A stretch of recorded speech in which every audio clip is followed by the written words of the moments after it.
Good morning, students. Today we are going to start chapter 12 in English grammar present tense. आज हम English grammar में chapter 12 सीखने वाले हैं जिसका नाम है present tense. Verbs tell us about the time of an action, यानी कि सेंटेंस के अंदर जो वर्ब्स होते हैं उनसे हमें पता चलता है कि कोई एक्शन कब हुआ है. यहाँ पर कुछ एग्जाम्पल्स हैं, जैसे कि आई प्ले एवरी डे, यानी कि मैं रोज़ खेलता हूँ या खेलती हूँ. तो ये जो सेंटेंस है ये प्रेजेंट टेंस का यानी कि वर्तमान समय का सेंटेंस है. फिर है आई प्लेड यस्टरडे, यानी कि मैंने कल खेला था. तो ये सेंटेंस जो है ये पास्ट टेंस का सेंटेंस है. और आई शैल प्ले टुमारो, यानी कि मैं कल खेलूँगा या खेलूँगी. तो ये सेंटेंस जो है ये फ्यूचर टेंस का सेंटेंस है. इस चैप्टर में हम प्रेजेंट टेंस सीखने वाले हैं. सो सबसे पहले स्टार्ट करते हैं simple present tense. The verbs that tell us about actions that take place regularly are in simple present tense, यानी कि जो भी एक्शंस जो हैं रेगुलर बेसिस पर होते हैं उन्हें हम सिंपल प्रेजेंट टेंस में कंसिडर करते हैं. जैसे कि हम रोज़ सुबह उठते हैं, हम रोज़ खाना खाते हैं, जैसे कि हम एक्सरसाइज करते हैं, या रोज़ जो है सनराइज़ होता है, सनसेट होता है. ये सभी जो चीज़ें हैं ये डेली बेसिस पे होती हैं. और कुछ एक ऐसी भी चीज़ें होती हैं जो रेगुलर इंटरवल्स पे होती हैं. तो ये सभी जो एक्टिविटीज़ हैं इन्हें हम सिंपल प्रेजेंट टेंस में कंसिडर करते हैं. यहाँ पे कुछ एग्जांपल्स हैं. सबसे पहले है Barkha swims in the pool, Karim drinks a glass of juice every day, the boys play in the park. यानी कि बरखा जो है वो स्विमिंग पूल में स्विमिंग करती है, करीम जो है वो रोज़ एक ग्लास ऑफ जूस पीता है, और जो बॉयज़ हैं वो पार्क में खेलते हैं. अब यहाँ हमें क्या देखना है, तो यहाँ पे बरखा के साथ और करीम के साथ वर्ब के साथ एस लगाया गया है, जैसे स्विम्स और drinks.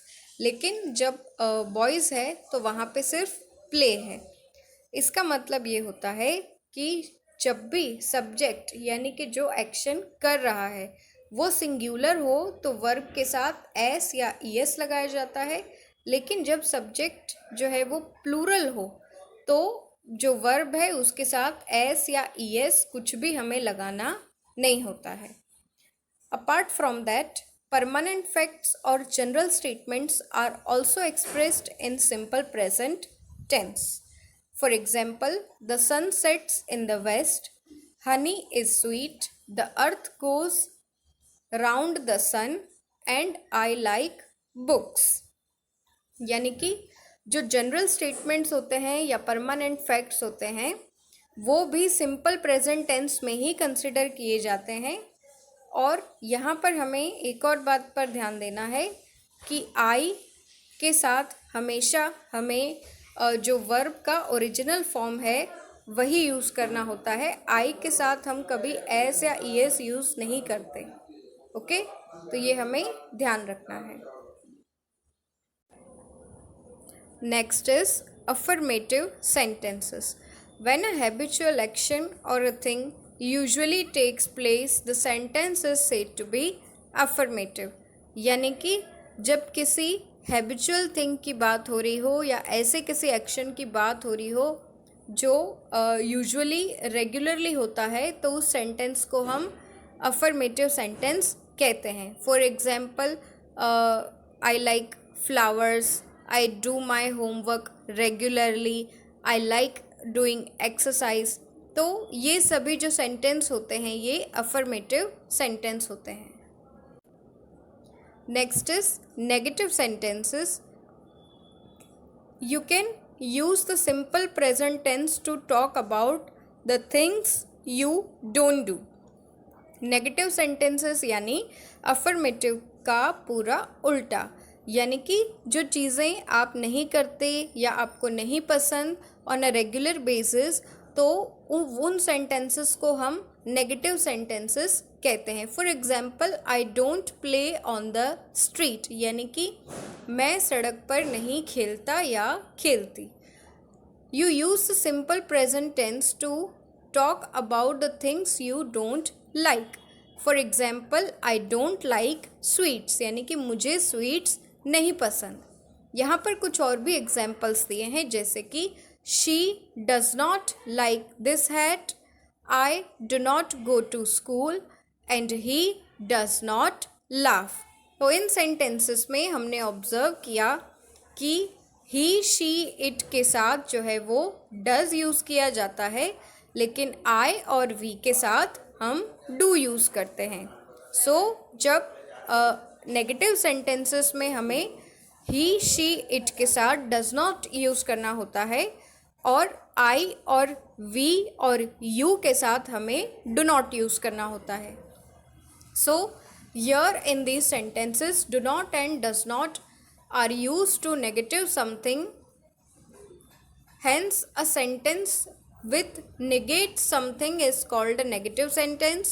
We also use don't and doesn't instead of do not and does not respectively.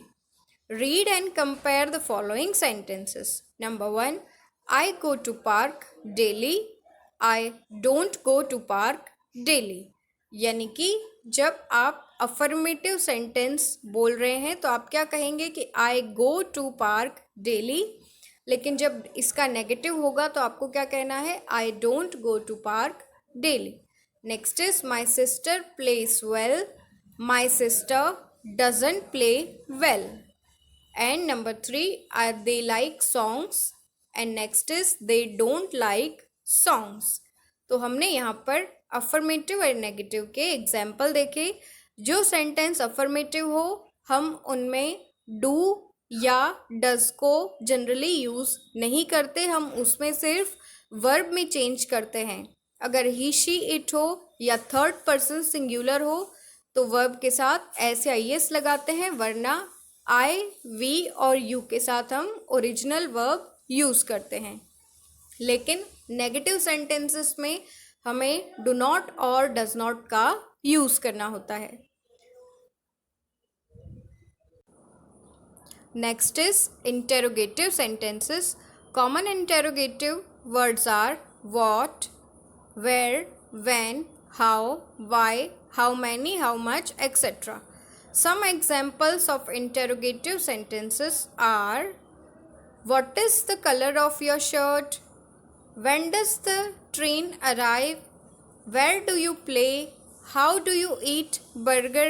यानी कि ये सभी जो हैं ये इंटेरोगेटिव सेंटेंसेस हैं, यानी कि ये क्वेश्चंस हैं।